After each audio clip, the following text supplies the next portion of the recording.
Hey guys, let's get more news about Steelers, but first, don't forget to subscribe to the channel and leave a like. Steelers fan favorite will use divorce as motivation for 2025 season.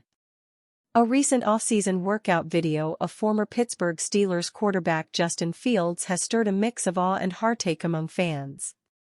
It showcased the young gunslinger displaying clear improvements in his passing mechanics. Smooth footwork, tighter throwing motion, and refined pocket presence, the kind of development that feels more like salt in an open wound for a Steelers fanbase still smarting from Fields' short-lived tenure in black and gold. Fields, once hailed as the future during his brief stint in Pittsburgh, showed flashes of brilliance after arriving from Chicago. The former first-round pick went 4-2 as the Steelers starter, injecting energy and unpredictability into an offense that had long felt stagnant. His mobility extended plays, his arm teased potential, and for a moment, it felt like Pittsburgh had finally found a quarterback who could carry the torch into a new era. Then came the benching. When Fields was sidelined against the Jets, the writing appeared on the wall. That decision sparked tension. Not just between team and player, but between the front office and a fanbase desperate for stability. By the time the offseason rolled around, the bridge between Fields and Pittsburgh had burned beyond repair. The Jets swooped in, picking up a hungry dual-threat quarterback with a chip on his shoulder, while the Steelers were left sifting through options. Now, watching Fields tighten up his mechanics and polish his game more is painful. The improvement is undeniable. His motion is quicker and more compact.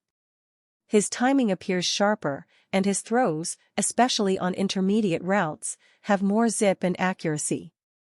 He looks like a quarterback ready to take the next step. Unfortunately, he'll be doing that in a different uniform. For fans who believed in his potential, this progress feels like a gut punch. There's joy in seeing Fields find his stride, but it's bittersweet when you know it could have happened in Pittsburgh. The Steelers didn't just lose a quarterback, they may have lost a future star. It's early, and there are no guarantees in the NFL. But if this offseason glimpse of Fields is any indication, the Jets may have struck gold, and the Steelers may have let it slip through their fingers. First call, more details on Devin Bush's arrest, one name removed as possible Penguins coach. You can cross a name off the list of potential candidates to replace Mike Sullivan as Pittsburgh Penguins head coach. We are getting details about the arrest of former Steeler Devin Bush in Bell Acres. The Steelers have released jersey numbers for the rookie class. And Duquesne's basketball team has filled 3 holes on its non-conference schedule. All that in Tuesday's first call. Details emerge. More specifics have come to light about the arrest of former Steeler Devin Bush in Bell Acres. It was reported Sunday night that the current Cleveland Browns linebacker was facing simple assault and harassment charges. Now we have learned through police reports obtained by the Akron Beacon-Journal that the incident in question involved an argument between Bush and his girlfriend that allegedly became physical. In the complaint, the woman who called police claims Bush tried to grab a cell phone from her and was pushing her against a massage table in the process, trying to get it free. Officers claim Bush admitted to smashing that cell phone but denied getting physical with her in the process. As chronicled in the statement, she eventually got free with her child and went to a neighbor's house to call the police. Responding officers claim to have noticed an abrasion/cut on the inside of the right wrist of the victim, as well as an abrasion on the outside of her right foot near her pinky toe. Within the report, the woman said that happened during the struggle with Bush. A Browns representative told Cleveland.com that the team is aware of the incident and gathering more information. Bush last played in Pittsburgh 2 years ago. He was in Seattle in 2023 and Cleveland in 2024. The 26-year-old re-signed a $3.25 million contract with the Browns this offseason after playing in 16 games with 10 starts a year ago. Rookie numbers known. The Steelers revealed the jersey numbers for the 2025 draft class. We previously knew that first-round pick Derek Harmon was getting number 99. Larry Ogunjobi had that number along the defensive front last year. The franchise posted the rest of the numbers on social media for the rookie selections. Quarterback Will Howard, number 18, and defensive lineman Jack Sawyer, number 33, are getting to keep the uniform numbers they wore as teammates at Ohio State last season. Iowa running back Caleb Johnson can't keep his number 2 with the Hawkeyes. That belongs to Mason Rudolph. So he'll wear number 20 instead.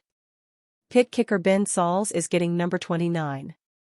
Recently signed veteran wide receiver Robert Woods will take on number 16. More specifics have come to light about the arrest of former Steeler Devin Bush in Bell Acres. It was reported Sunday night that the current Cleveland Browns linebacker was facing simple assault and harassment charges.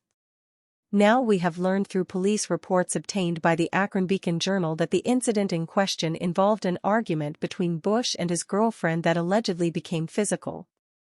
In the complaint, the woman who called police claims Bush tried to grab a cell phone from her and was pushing her against a massage table in the process, trying to get it free.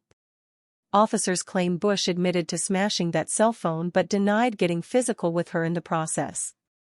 Steelers get another sign: Aaron Rodgers will land in Pittsburgh. Aaron Rodgers has yet to decide on his NFL future, but the Pittsburgh Steelers have remained steadfast that he would sign with them. Rodgers has remained in constant communication with head coach Mike Tomlin, according to insider James Palmer. "I know that Rodgers has stayed in relatively constant contact with Mike Tomlin," Palmer said on 93.7 The Fan. "So, I do believe there's enough things pointing that Aaron Rodgers would be the quarterback for the Pittsburgh Steelers." Team president Art Rooney too said last week the team still believes Rodgers will land with the Steelers.